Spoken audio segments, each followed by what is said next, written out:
नमस्कार, मैं हूं अंकुर और आप देख रहे हैं सत्य हिंदी। अब देख लेते हैं अब तक की खबर। राहुल गांधी ने एक बार फिर पीएम मोदी पर हमला बोला है। राहुल ने ट्वीट कर कहा कि प्रधानमंत्री के कुछ सच। सबसे पहला, चीन से वो डरते हैं। नंबर दूसरा, जनता से सच छुपाते हैं। तीसरा, सिर्फ अपनी छवि बचाते हैं। चौथा, सेना का मनोबल गिराते हैं। और पांचवा, देश की सुरक्षा के साथ खिलवाड़ करते हैं। राहुल ने कहा कि चीन की बढ़ती घुसपैठ और प्रधानमंत्री की चुप्पी देश के लिए बहुत हानिकारक है। वहीं कांग्रेस नेता जयराम रमेश ने भी चीन को लेकर पीएम मोदी को घेरा है। जयराम रमेश ने कहा कि चीन के साथ पीएम की डीडीएलजे नीति। सबसे पहले डिनाय, चीन ने हमारी भूमि पर कब्जा किया, पीएम ने इनकार किया। दूसरा, डिस्ट्रैक्ट, चीनी घुसपैठ पर रक्षा मंत्रालय की रिपोर्ट हटवाई। तीसरा, लाए, ना कोई हमारी सीमा में घुसा है, सबसे बड़ा झूठ। और फिर जस्टिफाई, प्रतिकार की जगह व्यापार को बढ़ावा दिया। कांग्रेस के हमले के बाद बीजेपी ने पलटवार किया है। बीजेपी प्रवक्ता सुधांशु त्रिवेदी ने प्रेस कॉन्फ्रेंस कर कहा कि पीएम मोदी के नेतृत्व में भाजपा सरकार विकास का मार्ग प्रशस्त कर रही है, लेकिन इस देश में कुछ ऐसे लोग भी हैं जिन्हें जब तक कार्यों में विघ्न डालने का मौका नहीं मिलता उन्हें असुविधा होने लगती है। कांग्रेस इसी मनोवृत्ति की पार्टी है। उन्होंने कहा कि कांग्रेस पार्टी यदा कदा प्रवचनों की मुद्रा में रहती है और किसी न किसी प्रकार से निराधार आरोप लगाने की चेष्टा करती है। सुधांशु त्रिवेदी ने कहा कि कांग्रेस के वर्तमान और पूर्व अध्यक्ष भ्रष्टाचार के आरोप में आज बेल पर हैं। क्या ये स्थिति कांग्रेस को किसी भी प्रकार का नैतिक अधिकार देती है कि वो देश के विषय में कुछ बोल सके? अग्निपथ योजना को लेकर बुलाई गई रक्षा मंत्री राजनाथ सिंह की बैठक में विपक्षी दलों के नेताओं ने साफ साफ कहा कि स्कीम वापस होनी चाहिए। इस संबंध में विपक्ष ने राजनाथ को एक ज्ञापन भी सौंपा। इस बैठक में कांग्रेस के मनीष तिवारी भी थे। उन्होंने पहले अग्निपथ योजना का विरोध किया था, लेकिन सोमवार को विपक्षी दलों के पत्र पर हस्ताक्षर से मना कर दिया। इस घटनाक्रम से कांग्रेस की काफ़ी किरकिरी भी हो रही है। कहाँ तो अग्निपथ योजना समेत तमाम मुद्दों पर विपक्षी एकता के दावे किए जा रहे थे। तिवारी ने जुबानी अग्निपथ योजना के विरोध का समर्थन किया था, लेकिन बैठक में उन्होंने सोमवार को कहा कि वो आधुनिकीकरण के पक्ष में हैं, लेकिन अग्निपथ के क्रियान्वयन के खिलाफ हैं। सूत्रों के अनुसार इसके बावजूद उन्होंने विपक्ष ज्ञापन पर हस्ताक्षर करने से इनकार कर दिया। तिवारी ग्रुप 23 के नेताओं में से एक हैं जो कई मौकों पर पार्टी की आलोचना कर चुके हैं। तिवारी ने अपनी नई पुस्तक में 26/11 के आतंकवादी हमलों को लेकर यूपीए सरकार की आलोचना भी की थी। गोवा कांग्रेस में भगदड़ के बीच कांग्रेस ने सोमवार को गोवा विधानसभा अध्यक्ष रमेश तावड़कर के समक्ष याचिकाएं दायर कर अपने विधायकों माइकल लोबो और दिगंबर कामत को अयोग्य ठहराने की मांग की है। कांग्रेस अध्यक्ष अमित पाटकर ने कहा कि गोवा के स्पीकर रमेश तावड़कर ने अयोग्यता याचिका के आधार को सही ठहराने के लिए मंगलवार सुबह कांग्रेस पार्टी को बुलाया है। पाटकर ने कहा कि पहली बार कांग्रेस पार्टी ने दल बदल रोकने के लिए सक्रिय फैसला लिया है। उन्होंने कहा कि आज शाम कांग्रेस विधायक दल की बैठक बुलाई गई है। वहीं कांग्रेस ने दोनों विधायकों पर पार्टी में फूट के लिए सत्तारूढ़ दल बीजेपी के साथ साठगांठ करने का आरोप लगाया है। पाटकर ने कहा कि कांग्रेस विधायक दल को विभाजित करने का भाजपा का कदम विफल हो गया है, क्योंकि वो दल बदल रोधी कानून के प्रावधानों को बेअसर करने के लिए विधायकों की जरूरी संख्या नहीं जुटा सकी।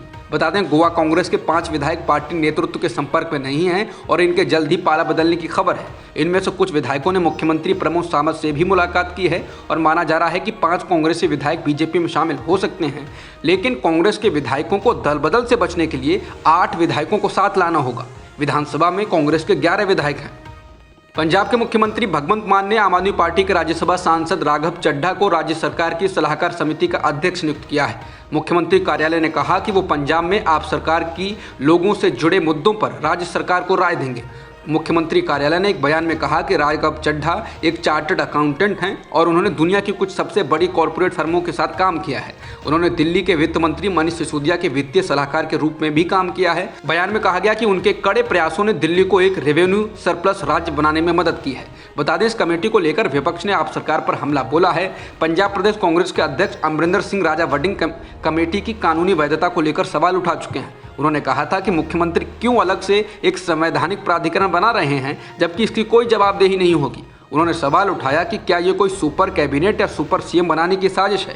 वहीं पंजाब विधानसभा में विपक्ष के नेता प्रताप सिंह बाजवा ने भी कमेटी को लेकर कहा कि दिल्ली की आम आदमी पार्टी की सरकार को पंजाब पर शासन करने का एक कानूनी रास्ता मिल गया है और इससे इस बात को बल मिलता है कि पंजाब के मुख्यमंत्री दिल्ली के मुख्यमंत्री की कठपुतली हैं।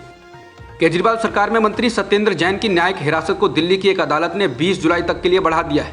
बता दें, जैन को ईडी ने मई में मनी लॉन्ड्रिंग के मामले में गिरफ्तार किया था। उन्हें हवाला लेन देन से जुड़े एक मामले में गिरफ्तार किया गया था। हवाला लेन देन का यह मामला कोलकाता की एक कंपनी से जुड़ा है। इस मामले में सत्येंद्र जैन की पत्नी पूनम जैन को भी समन जारी किया जा चुका है और ईडी मुख्यालय में उनको 14 जुलाई को पेश होने को कहा गया है।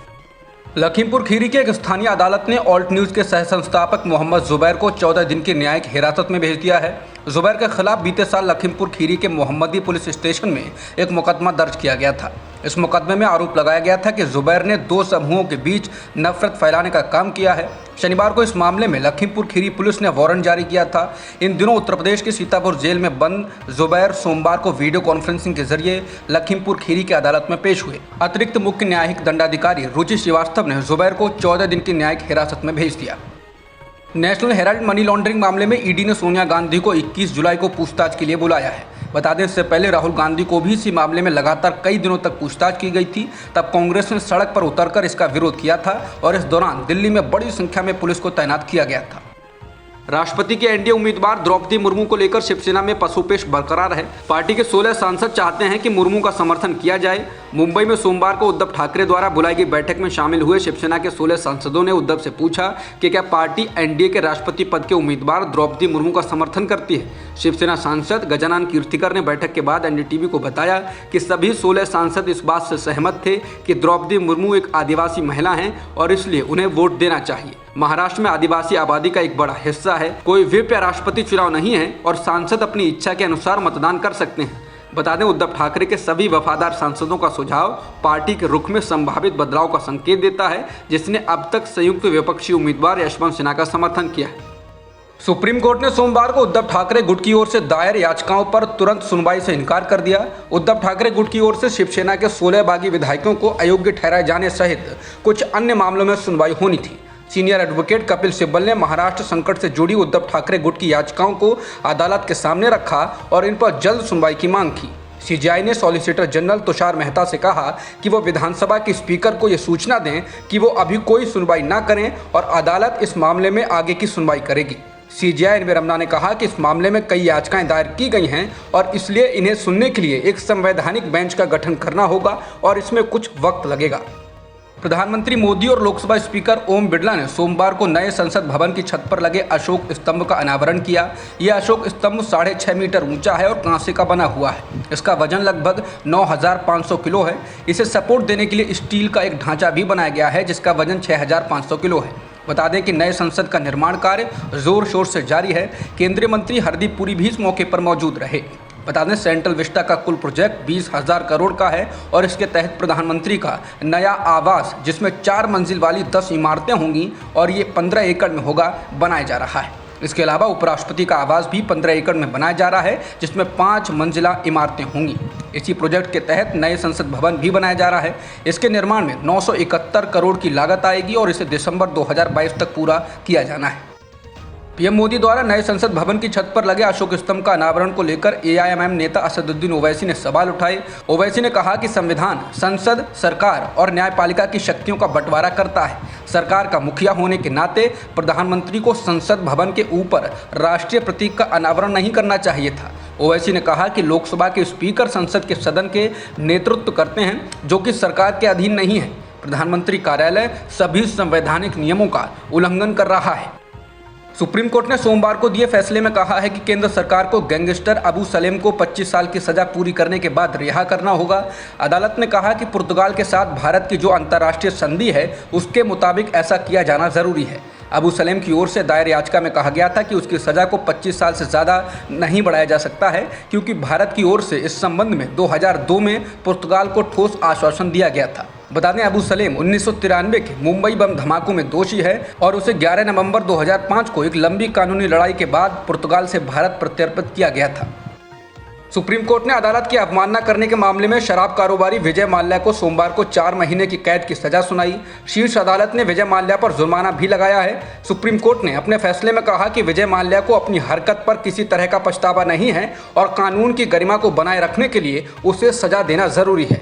विजय माल्या को 2017 में एसबीआई के नेतृत्व वाले बैंकों के संघ के द्वारा दायर एक मामले में अदालत के आदेशों का उल्लंघन करने का दोषी पाया गया था। इस मामले में विजय माल्या ने अपने बच्चों के खातों में 40 लाख अमेरिकी डॉलर ट्रांसफर कर दिए थे।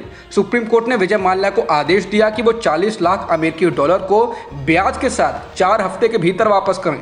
सुप्रीम कोर्ट ने अधिकारियों से कहा है कि विजय माल्या के द्वारा ऐसा न किए जाने पर उसके खिलाफ कुर्की की कार्रवाई करें। साल 2020 में माल्या ने अदालत के आदेश के खिलाफ पुनर्विचार याचिका दाखिल की थी, जिसे सुप्रीम कोर्ट ने खारिज कर दिया था। सुप्रीम कोर्ट ने माल्या पर 2000 रुपये का जुर्माना भी लगाया। जस्टिस यूयू ललित की अध्यक्षता वाली बेंच ने ये फैसला दिया। एआईएडीएमके की जनरल काउंसिल की बैठक में सोमवार को ई.के. पलानीस्वामी को पार्टी का अंतरिम महासचिव चुना गया है।